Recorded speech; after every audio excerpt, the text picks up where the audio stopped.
Hello, bachcho. Let's read our question.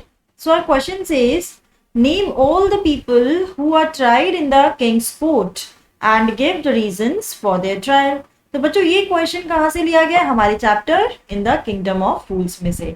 अब देखिए हमसे क्या पूछा गया है कि हमें उन सब लोगों के नाम बताने हैं जिन्हें किंग के कोर्ट में बुलाया गया, जो कि ट्रायल में शामिल हुए, जिनके ऊपर एक्यूजेशंस लगे, ठीक है, और उनके ऊपर ये यानी कि वो ट्रायल में कैसे फंस जाते हैं, किस तरीके से उन्हें एक्यूज किया जाता है, ब्लेम किया जाता है, हमें इसका रीजन भी बताना है। तो चलिए समझते हैं अपना आंसर। सो द पीपल, हम पहले लोगों के नाम बताएंगे। The merchant, the bricklayer, the dancing girl, the Goldsmith and the disciple were tried in the king's court. These are the people who were tried in the king's court. अब देखिए merchant, the merchant was tried because he was the owner of the house whose wall fell on the thief. क्योंकि thief के ऊपर जिस घर की दीवार गिरी होती है वो merchant की होती है, इसलिए उसे सबसे पहले बुलाया गया। But in turn the merchant blame the bricklayer, लेकिन मर्चेंट ने क्या बोला कि मेरी गलती नहीं है, ब्रिकलेयर की गलती है। And the bricklayer was tried because he was constructed a weak wall, कि भाई उसे बुलाइए, उसके ऊपर ये एक्यूजेशन लगना चाहिए थीफ को मारने का, क्योंकि उसने एक वीक वॉल कंस्ट्रक्ट की which fell on the thief. But देखिए अब ब्रिकलेयर क्या बोलते हैं, the bricklayer pleaded and in turn blame the dancing girl. He was also smart. He said कि it was not my fault. ठीक है, he pleaded और किसको blame किया?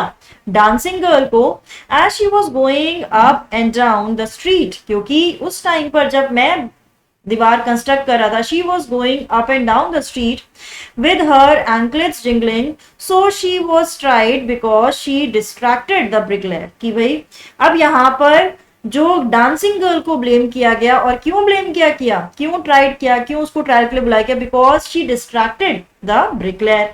ठीक है, the dancing girl who was then an old woman came trembling and after hearing the accusation blamed the goldsmith as he was lazy and didn't make her jewelry on time. अब देखिए dancing girl क्या बोलती है कि it is not my fault। अब वो तो बहुत ओल्ड हो चुकी थी, और किसको एक्यूज करती है, अपना एक्यूजेशन सुनने के बाद वो किसको ब्लेम करती हैं, blame the goldsmith as he was lazy, कि मुझे इसीलिए अप एंड डाउन करना पड़ा स्ट्रीट में because the Goldsmith was very lazy and he did not make her jewellery on time, कि उसकी ज्वेलरी को उन्होंने टाइम पर तैयार नहीं किया था, तो मुझे बार बार आना जाना करना पड़ा।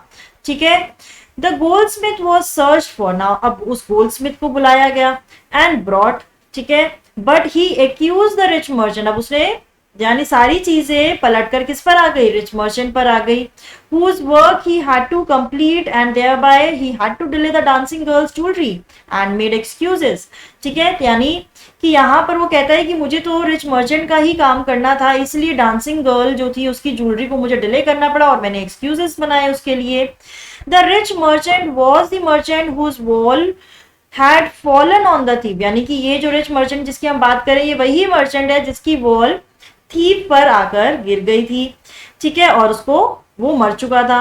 But he was too thin to be properly executed. अब देखिए वो बचता क्यों है, क्योंकि उसका जो गला था, गर्दन थी, वो इतनी ज्यादा पतली थी कि वो एग्जीक्यूशन के लिए फिट नहीं हुआ प्रॉपरली। ठीक है, सो ही एस्केप द एग्जीक्यूशन, और इस तरीके से जो रिच मर्चेंट है वो बच निकलता है, और बाकी सब लोग भी ब्लेम करते हैं रिच मर्चेंट पर, लेकिन यहाँ पे रिच मर्चेंट जस्ट बिकॉज की उसकी गर्दन पतली है इसलिए उसको एग्जीक्यूट नहीं किया जाता, which seems very foolish, right, but ऐसा किंगडम ऑफ फूल्स में हुआ। तो बच्चों आई होप आपको इसका आंसर समझ में आया होगा। All the best.